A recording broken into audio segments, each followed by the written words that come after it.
সবার জন্য সমান অধিকার ভিত্তিক চিকিৎসা ব্যবস্থা চাই, এই স্লোগানে রাজশাহীতে বিশ্ব হিমোফিলিয়া দিবস পালিত হয়েছে।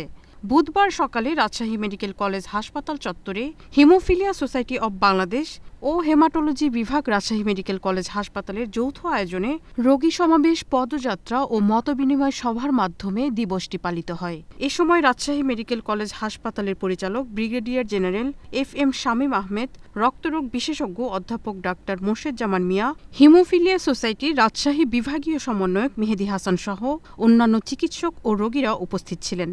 অনুষ্ঠানে চিকিৎসক ও রোগীরা সকল রক্তক্ষরণজনিত রোগ জাতীয়ভাবে চিহ্নিত করার অনুরোধ জানান।